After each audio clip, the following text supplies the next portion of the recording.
আমরা এখানে পাঠ করছিলাম প্রথম ভাগের দ্বিতীয় খণ্ড থেকে। এর আগের দিন পঞ্চম পরিচ্ছেদটি আমরা এখানে পাঠ এবং আলোচনা করেছি। আজকে উপস্থাপিত হবে ষষ্ঠ পরিচ্ছেদ থেকে। ষষ্ঠ পরিচ্ছেদের সূচনায় কথামৃতকার শ্রীমদ্ ভগবত গীতার অষ্টাদশ অধ্যায়ের ৬৬তম শ্লোকটি উদ্ধৃত করে লিখছেন, সর্বধর্মান পরিত্যাজ্য মামেকং শরণং ব্রজ অহং ত্বাং সর্বপাপেভ্যঃ মোক্ষয়িষ্যামি মা শুচা। ভগবান শ্রীকৃষ্ণ অর্জুনকে বললেন যে সমস্ত ধর্ম পরিত্যাগ করে সর্বধর্মান পরিত্যাজ্য মামেকং শরণং ব্রজ, তুমি আমার শরণাগত হও। অহং ত্বাং সর্বপাপেভ্যঃ মোক্ষয়িষ্যামি মা শুচা, আমি তোমাকে সমস্ত পাপ থেকে মুক্ত করে তোমাকে মোক্ষ ফল প্রদান করব, তুমি চিন্তা করো না। ভগবান শ্রীকৃষ্ণের এটি পরম আশ্বাস বাণী বলে আমাদের মনে হয় শ্রীমদ্ ভগবত গীতাতে, যে ভগবান শ্রীকৃষ্ণ বলছেন যে সমস্ত ধর্ম পরিত্যাগ করে তুমি আমার শরণাগত হও। যারা আধ্যাত্মিক পথে চলেছেন, আধ্যাত্মিক সাধনার পথে চলেছেন, তাদের ক্ষেত্রে প্রথম এটা মনে হতে পারে যে ধর্ম পরিত্যাগ করার কথা বলছেন কেন ভগবান? ধর্ম পরিত্যাগ করে কি শেষে আমাদের অধর্মের পথে যেতে হবে? কারণ ধর্মের বিপরীত অর্থটি হচ্ছে অধর্ম। তাহলে ধর্ম যদি আমরা পরিত্যাগ করি তাহলে পড়ে থাকে অধর্ম। তো ভগবান শ্রীকৃষ্ণ বলছেন যে সর্বধর্মান পরিত্যাজ্য, তুমি সমস্ত ধর্ম পরিত্যাগ করো করে মামেকং শরণং ব্রজ, তুমি আমার শরণাগত হও। অহং ত্বাং সর্বপাপেভ্যঃ মোক্ষয়িষ্যামি মা শুচা, আমি তোমাকে সমস্ত পাপ থেকে মুক্তি দিয়ে তোমাকে মোক্ষরূপ ফল প্রদান করব। এখন এই অংশটিতে আমরা অনেকে মনে করি যে ভগবান শ্রীকৃষ্ণের এটি আশ্বাস বাণী, অর্থাৎ আমাদের কোনো ধর্ম করতে হবে না, আমরা শুধু তার শরণাগত হলেই চলবে। কিন্তু আমাদের মনে হয়েছে যে এটি শুধুমাত্র ভগবানের আশ্বাস বাণী নয়, এটি একটি সূত্র, এটি একটি বিশেষ অবস্থার দিক নির্দেশ।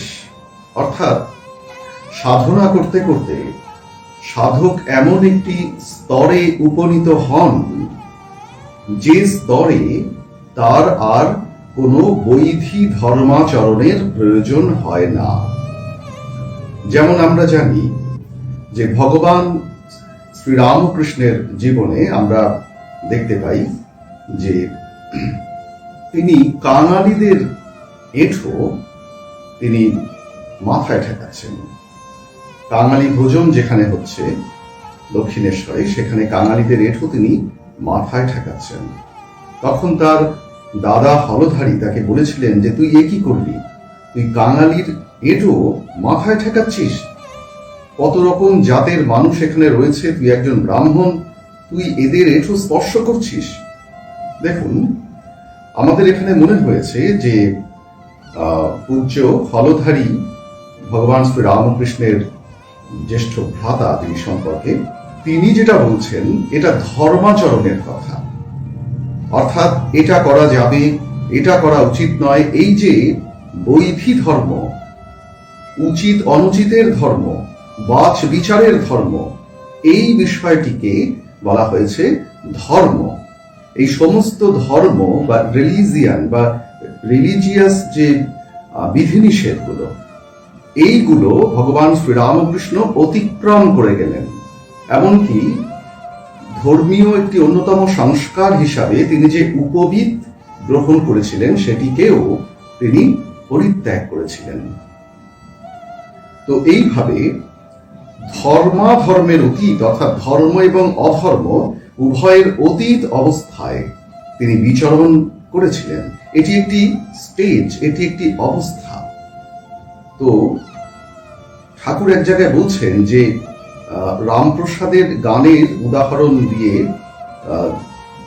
তিনি বলছেন যে ধর্মাধর্ম দুটো অজা তুচ্ছ খোটায় বেঁধে ধরি। ধর্মাধর্ম এই দুটো এদেরকে তুচ্ছ একটি খোটায় বেঁধে রাখার কথা বলছেন। তো ঠাকুর বলছেন এখানে ধর্মাধর্ম বলতে বৈধি কর্ম, অর্থাৎ এই করা যাবে, এই করা যাবে না। তো এই যে অবস্থাটি সাধনা করতে করতে এই যে অবস্থাটি, এই অবস্থাটিকে আমরা যখন অতিক্রম করি তখন আসে শরণাগতি। ঈশ্বরের পাদপদ্মে শরণাগতি, সর্বস্ব তাঁতে সমর্পণ। এই অবস্থায় আমরা মোহমুক্ত হই, পাপমুক্ত হই। সমস্ত ধর্মের বিধি নিষেধের গণ্ডি আমরা তখন অতিক্রম করি। আপনারা জানেন যে আজকে একটি বিশেষ পুণ্যতিথি, আজকে ফলহারিণী কালী পূজা। ফলহারিণী বলতে এখানে ফল বলতে ফলমূল বোঝায় না, ফল বলতে কর্মফল। তিনি আমাদের কর্মফল প্রদান করেন। শ্রী শ্রী মা জগৎতারিণী, যিনি জগৎ প্রসব করেছেন, তিনি আমাদের কর্মফল প্রসব করেন, কর্মফল তিনি প্রদান করেন। আবার এই কর্মফল তিনি নিজের মধ্যে সংহরণ করে নেন, তিনি সেই কর্মফল গ্রহণ করেন। আপনারা জানেন যে আমরা যখন জপ করি এটি একটি সাধনা। জপ করার পর সেই জপের ফল ইষ্টের হাতে সমর্পণ করতে হয়। এই হচ্ছে ফল সমর্পণ। তিনি আমাদের সমস্ত শুভ অশুভ কর্মের ফল তিনি গ্রহণ করেন, তাই তিনি ফলহারিণী। শুভ কর্ম, স্বামীজি এক জায়গায় বলছেন, স্বামী বিবেকানন্দজি, যে শুভ কর্মের ফল শুভ, অশুভ কর্মের ফল অশুভ। কিন্তু এই শুভ এবং অশুভ এরা উভয়ই আত্মার উপর বন্ধন সৃষ্টি করে, আত্মাকে বেঁধে রাখে। শুভ সংস্কার এবং অশুভ সংস্কার এই দুই বন্ধন স্বরূপ। স্বামীজি বলছেন যে আমাদের এই বন্ধন অতিক্রম করতে হলে যেমন অশুভকে অতিক্রম করতে হবে, তেমন শুভকেও অতিক্রম করতে হবে। তাই ভালো মন্দ উভয়বিধ কর্মফল আমরা তার চরণে প্রদান করি। তাই তিনি ফলহারিণী শ্রী শ্রী মাতৃকা। আজকে তার পূজা।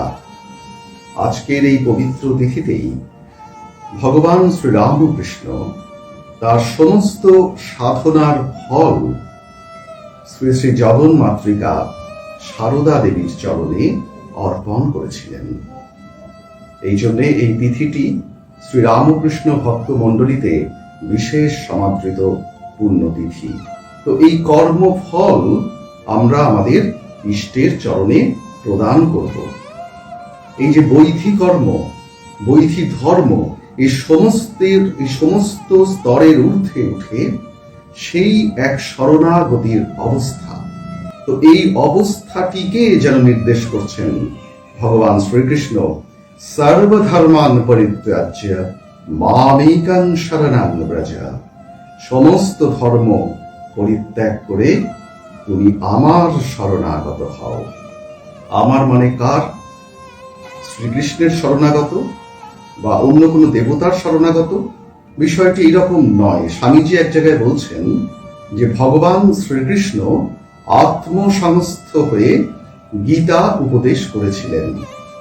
অর্থাৎ যখন তিনি গীতার উপদেশ দিচ্ছেন তখন তিনি কোনো ব্যক্তি নন, তখন তার কোনো ব্যক্তিগত জাগতিক পরিচয় নেই। তখন তিনি যদু কুলপতি নন, তখন তিনি দেবকী নন্দন ব্যক্তি শ্রীকৃষ্ণ নন, তখন তিনি পরমাত্মা। স্বামীজি বললেন যে ভগবান শ্রীকৃষ্ণ আত্মসংস্থ হয়ে গীতা বলেছিলেন। তাই স্বামীজি বলছেন যে যেখানে গীতায় রয়েছে মামেকং শরণং ব্রজ, আমার শরণাগত হও, সেখানে বুঝতে হবে সেই পরমাত্মার শরণাগত হও। কিভাবে? সমস্ত ধর্ম পরিত্যাগ করে। এতদিন ধর্মের পথ দিয়ে সাধক গেছেন, গিয়ে একটা স্তরে গিয়ে তাকে এই ধর্ম পরিত্যাগ করতে হয়। এতদিন সাধনার মধ্যে দিয়ে সাধক গেছেন, একটা স্তরে গিয়ে তার সাধনার ফল পরিত্যাগ করতে হয়। যেমন এই ফলহারিণী কালী পূজার তিথিতে ভগবান শ্রীরামকৃষ্ণ তার সাধনার ফল অর্পণ করেছিলেন শ্রী শ্রী মায়ের চরণে, শ্রী শ্রী মাতা জগদম্বা সারদা দেবীর চরণে। তো তাই ভগবান বললেন যে এই সমস্ত ধর্ম পরিত্যাগ করে তুমি আমার শরণাগত হও। অহং ত্বং সর্ব পাপেভ্য, আমি তোমাকে সমস্ত পাপ থেকে মুক্ত করে মোক্ষয়িষ্যামি মা শুচা, তোমাকে আমি মোক্ষ প্রদান করব, তুমি কোনো চিন্তা করো না। তো গীতার এই অংশটির মধ্যে দিয়ে আজকে আমরা প্রবেশ করছি শ্রী শ্রী রামকৃষ্ণ কথামৃত পাঠের ব্রাহ্ম ভক্ত দিগকে উপদেশ, খ্রিস্ট ধর্ম, ব্রাহ্ম সমাজ ও পাপবাদ। এর আগে আমরা জানি যে ব্রাহ্ম ভক্ত পরিবৃত হয়ে রয়েছেন ভগবান শ্রীরামকৃষ্ণ। কোথায় রয়েছেন? কেশব সেনের জামাতার জাহাজে। সেখানে শ্রীরামকৃষ্ণ ব্রাহ্ম ভক্তদের প্রতি বলছেন, মনেতেই বদ্ধ, মনেতেই মুক্ত।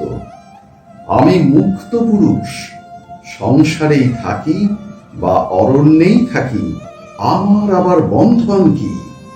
আমি ঈশ্বরের সন্তান, রাজাধিরাজের ছেলে, আমায় আবার বাঁধে কে? যদি সাপে কামড়ায় বিষ নাই, জোর করে বললে বিষ ছেড়ে যায়।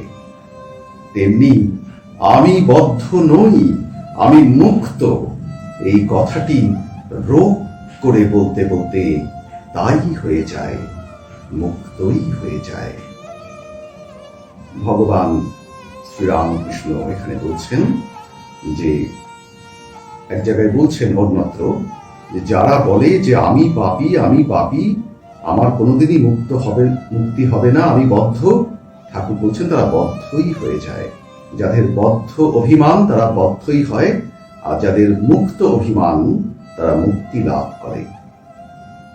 স্বামীজি যেমন বলছেন যে সর্বদা ভাববে আমি শরীর নই, আমি মন নই, আমি চিন্তা চেতনাও নই, আমি আত্মা।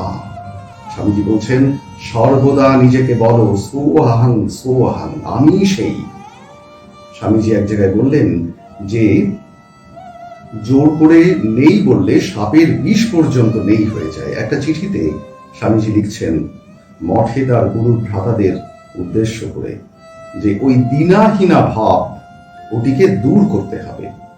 আমি কিছুই জানি না, আমি কিছুই নই, ওসব কোন দেশি বিনয় আর বৈরাগ্য হে বাপ।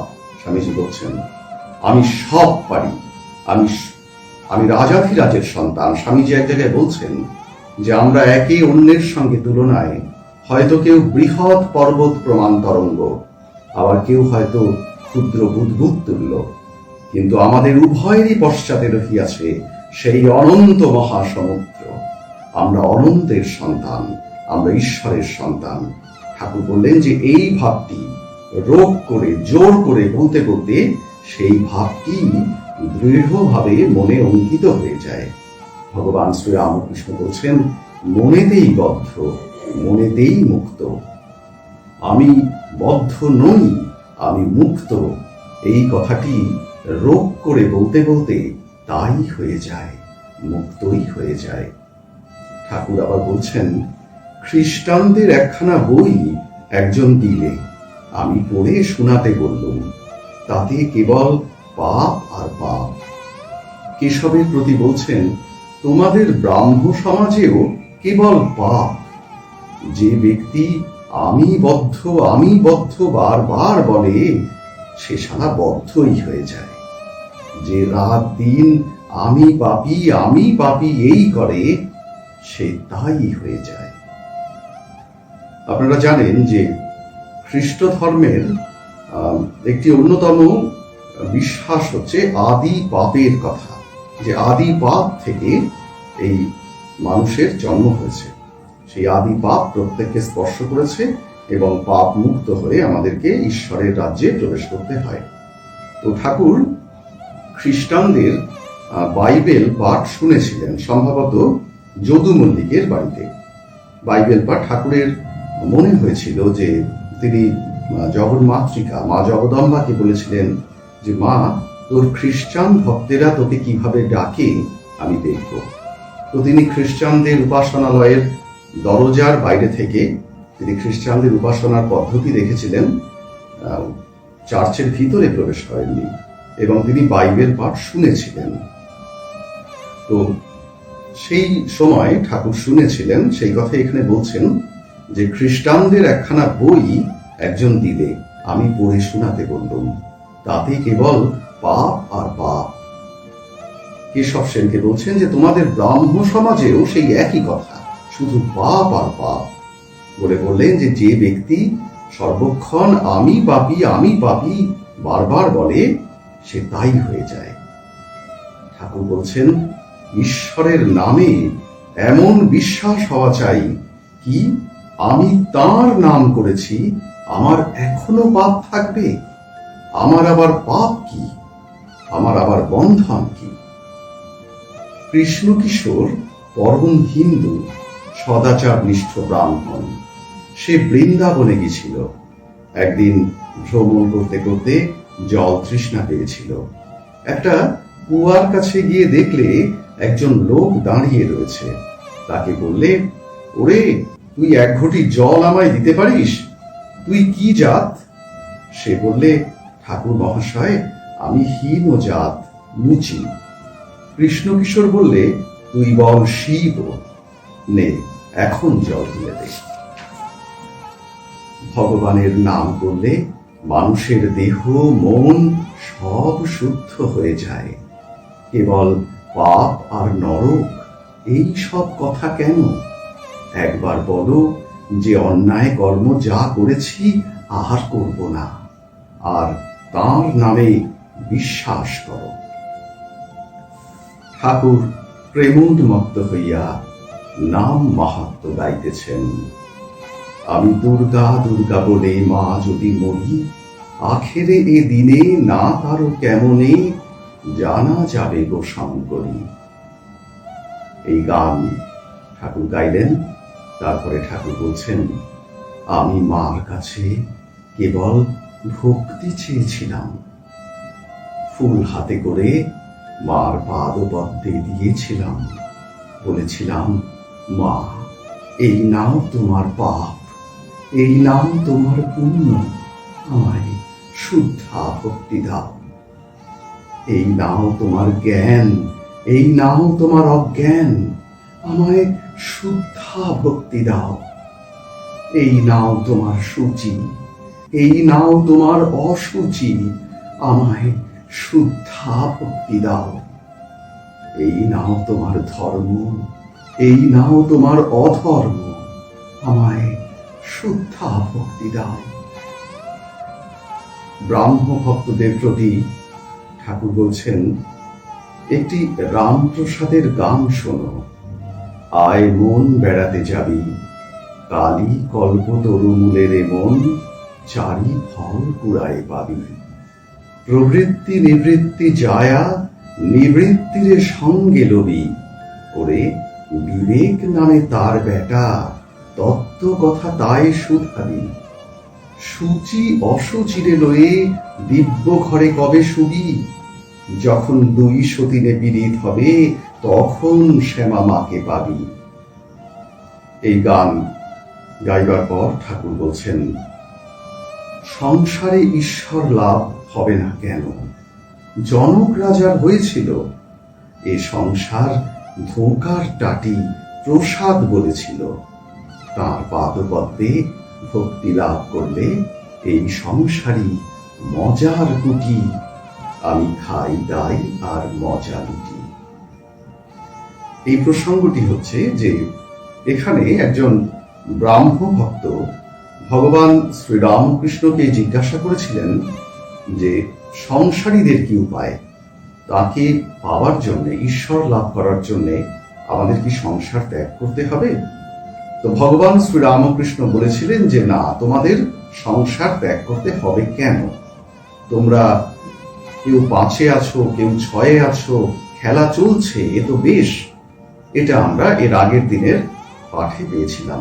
তো সেই প্রসঙ্গেই ভগবান শ্রীরামকৃষ্ণ বললেন যে সংসারে ঈশ্বর লাভ হবে না কেন বলে তিনি জনক রাজার উদাহরণ দিলেন। রামায়ণের জনক রাজা, তিনি ছিলেন রাজর্ষি রাজা, আবার তিনি ঋষি। জনক রাজা ছিলেন সংসারী, কিন্তু আপনারা জানেন যে মহামতি ব্যাস তার পুত্র সুখদেবকে শিক্ষার জন্য জনক রাজার কাছে পাঠিয়েছিলেন। সুখদেব ছিলেন আকুমার ব্রহ্মচারী। তো এই রকম একজন ব্রহ্মচারী সন্ন্যাসী, তাকে জ্ঞান উপদেশ দান করছেন কে? সংসারী জনক, তিনি ছিলেন রাজর্ষি। তো ঠাকুর বলছেন যে জনক রাজার তো সংসারে জ্ঞান হয়েছিল, তাহলে সংসারে হবে না কেন বলে বলছেন যে এই সংসার ধোঁকার টাটি প্রসাদ বলেছিল। প্রসাদ মানে ভক্ত কবি রামপ্রসাদ। রামপ্রসাদ সেন তার একটি গানে বলেছিলেন যে এই সংসার ধোঁকার টাটি মানে মিথ্যা দিয়ে তৈরি। তো সেটা শুনে আরেকজন তিনি জবাব দিয়েছিলেন যে এই সংসার মজার কুটি, আমি খাই দাই আর মজা লুটি। জনক রাজা মহা তেজা, তার বা কিসের ছিল ত্রুটি? সে যে এদিক ওদিক দুদিক রেখে খেয়েছিল দুধের বাটি। অর্থাৎ একটি নীতিমূলক দৃষ্টিভঙ্গিতে এই সংসার মিথ্যা বলে প্রতীত হয়। নীতিমূলক দৃষ্টিভঙ্গি মানে এই জগৎ ঈশ্বর নয়। অর্থাৎ নীতি নীতি, যেমন ব্রহ্মজীব নয়, জগৎ নয় ইত্যাদি করে করে ব্রহ্মের দিকে পৌঁছানো নীতিমূলক সাধনা। যেমন শঙ্করাচার্য বলছেন যে না পুণ্যাং না পাপাং না সৌখ্যাং না দুঃখ্যাং না মন্ত্রাং না তীর্থাং না বেদাং না যজ্ঞঃ আহং ভজনাং নৈব ভজ্যাং ন ভক্তা চিদানন্দ রূপঃ শিবোহং শিবোহং। আমি কিছুই নই, আমি পাপ পুণ্য ভোজ্য ভোক্তা সব কিছু নই, নেতি নেতি। আমি কে? শিবোহং শিবোহং। তো এই সংসারের সবকিছু ধোঁকার টাটি, নেতি কিছুই নয়। একমাত্র ইতি বা পজিটিভ হচ্ছেন সেই পরম সত্তা ব্রহ্ম। এই একটি আছে নেতি।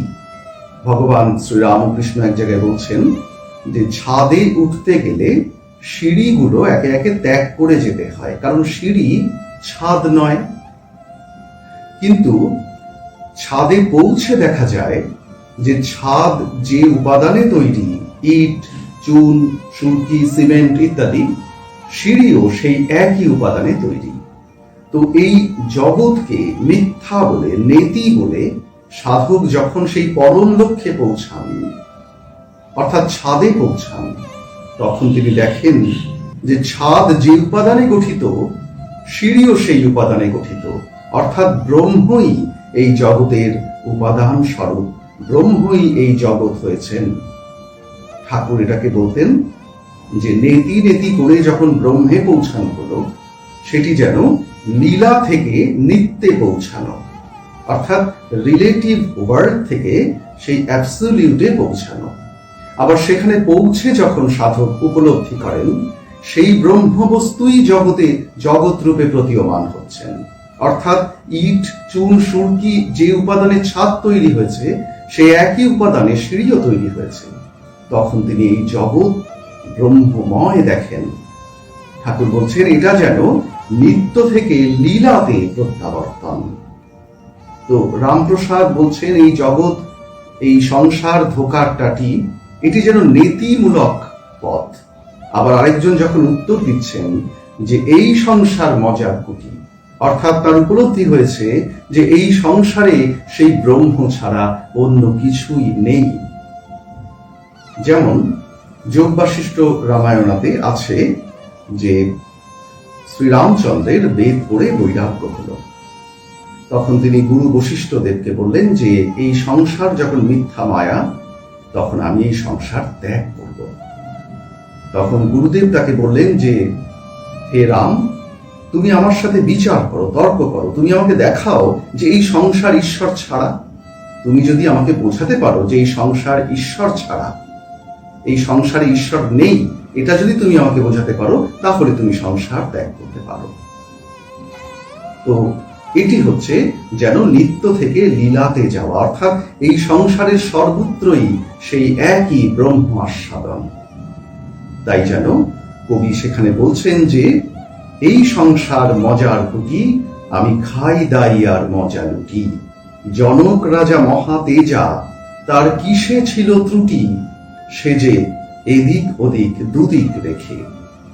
এদিক ওদিক দুদিক রেখে মানে নিত্য এবং লীলা, ব্রহ্ম দ্য অ্যাবসলিউট এবং রিলেটিভ ওয়ার্ল্ড, এই দুদিকই সামলে সে যে খেয়েছিল দুধের বাটি। এই গান ঠাকুর এখানে উল্লেখ করলেন, করে বলছেন, কিন্তু ফস করে জনক রাজা হওয়া যায় না।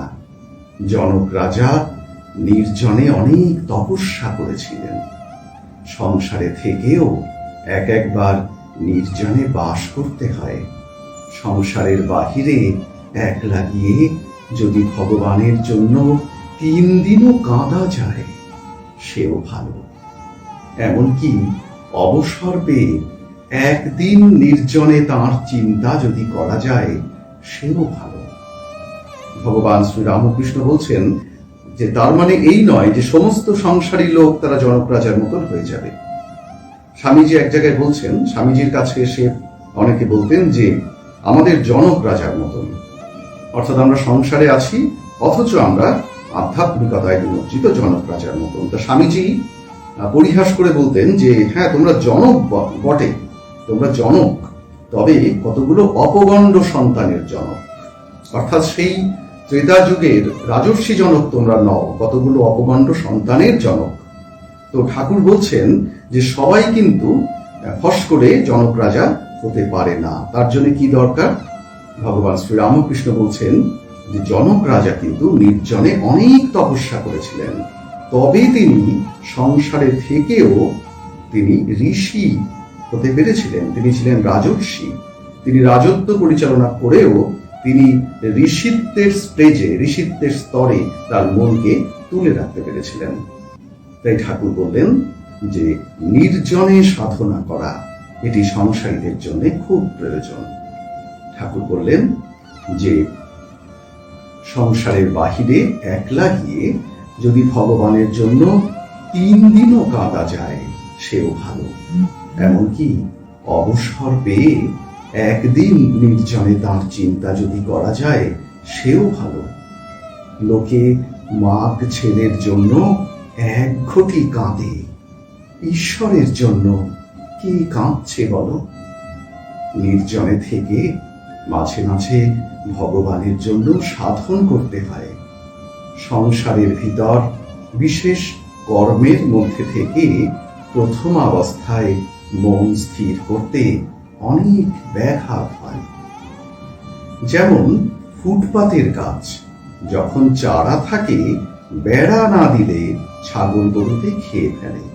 প্রথম অবস্থায় বেড়া দিতে হয়, গুঁড়ি হলে আর বেড়ার দরকার থাকে না, তখন গুঁড়িতে হাতি বেঁধে দিলেও কিছু হয় না। ভগবান শ্রী রামকৃষ্ণ এখানে উদাহরণ দিচ্ছেন ফুটপাতের গাছের কথা। ফুটপাতে যে গাছ জন্ম নেয়, যখন সে চারা অবস্থায় থাকে, তখন ছাগল গরুতে খেয়ে তার অনিষ্ট করতে পারে। কিন্তু যদি তাকে বেড়া দিয়ে ঘিরে দেওয়া যায়, তাহলে ছাগল গরুতে অনিষ্ট করতে পারে না, এবং সেই গাছটি যখন বড় হয়ে একটি মহিরুহতে পরিণত হয়, তখন আর বেড়ারও দরকার পড়ে না, তখন তার গুঁড়িতে হাতি বেঁধে দিলেও গাছের কিছু হয় না।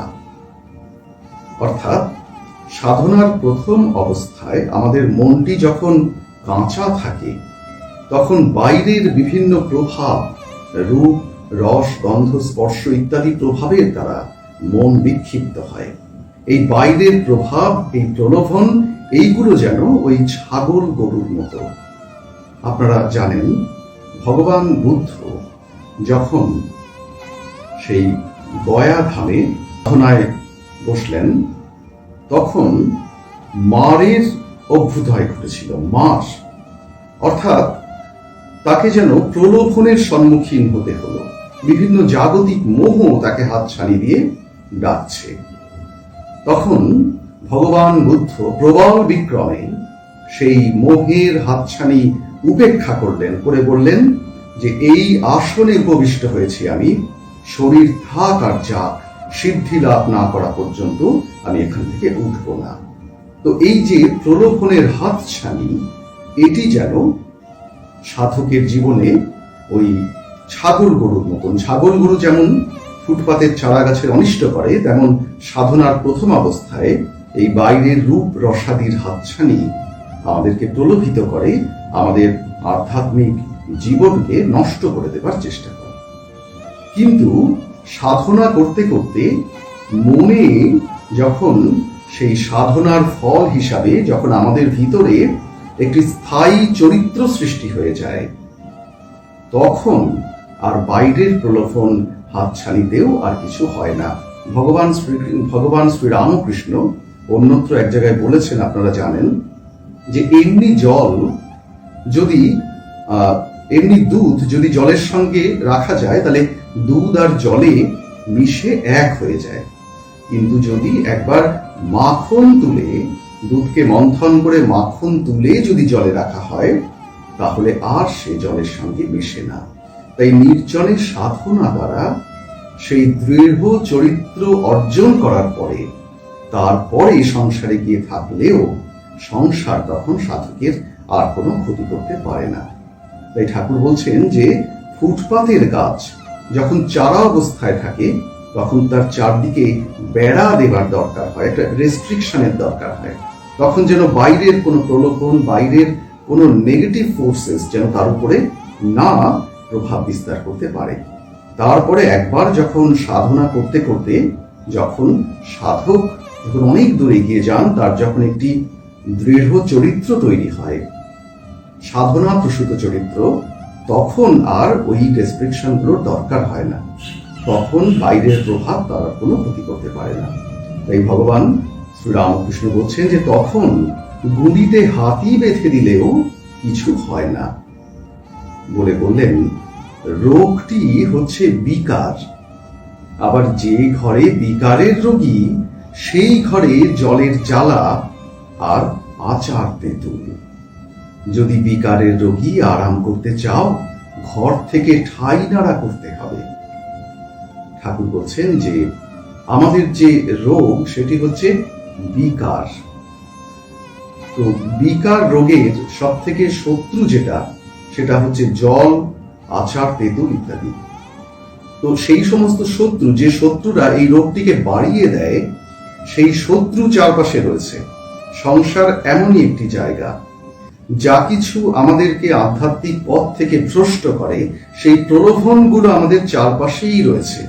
তাই ভগবান শ্রী রামকৃষ্ণ বলছেন যে যদি বিকারের রোগী আরাম করতে চাও, তাহলে ঘর থেকে ঠাই নাড়া করতে হবে, অর্থাৎ ঘরের বাইরে নিয়ে যেতে হবে রোগীকে। সংসারী জীব বিকারের রোগী।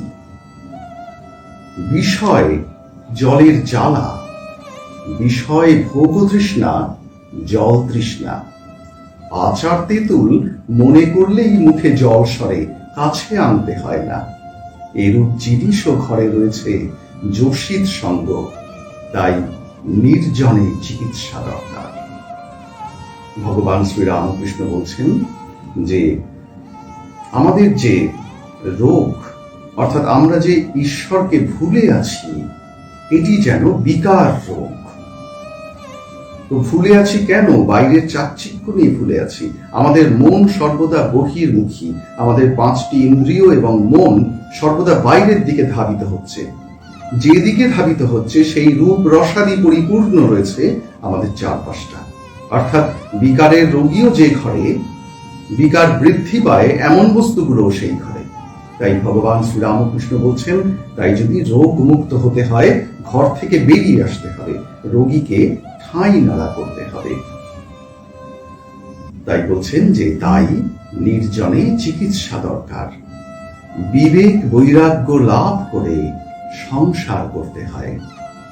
সংসার সমুদ্রে কাম ক্রোধাদি কুমির আছে, হলুদ গায়ে মেখে জলে নামলে কুমিরের ভয় থাকে না। বিবেক বৈরাগ্য হলুদ, সদসৎ বিচারের নাম বিবেক। ঈশ্বরই সৎ, নিত্য বস্তু, আর সব অসৎ, অনিত্য, 2 দিনের জন্য। এইটি বোধ আর ঈশ্বরে অনুরাগ, তার উপর টান, ভালোবাসা। গোপীদের কৃষ্ণের উপর যেরূপ টান ছিল। একটা গান শোনো। বংশী বাজিল ওই বিপিনে, আমার তো না গেলে নয়, শ্যাম পথে দাঁড়ায় আছে, তোরা যাবি কি না যাবি বল গো। তোদের শ্যাম কথার কথা, আমার শ্যাম অন্তরের ব্যথা সই।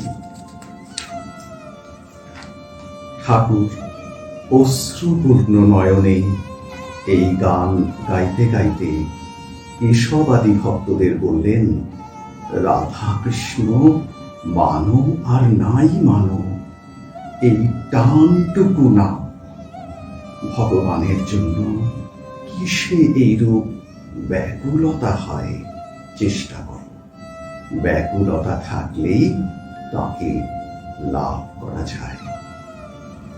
এখানে 6ষ্ঠ পরিচ্ছেদ সমাপ্ত হচ্ছে, আমাদের সময়ও সমাপ্ত। আমরা পরের রবিবার 7:30 থেকে এর পরের অংশ 7ম পরিচ্ছেদ পাঠ করব। ততক্ষণের জন্য বিদায়। ওম স্থাপকায় চ ধর্মস্য সর্বধর্মস্বরূপিণে অবতার বরিষ্ঠায় রামকৃষ্ণায় তে নমঃ।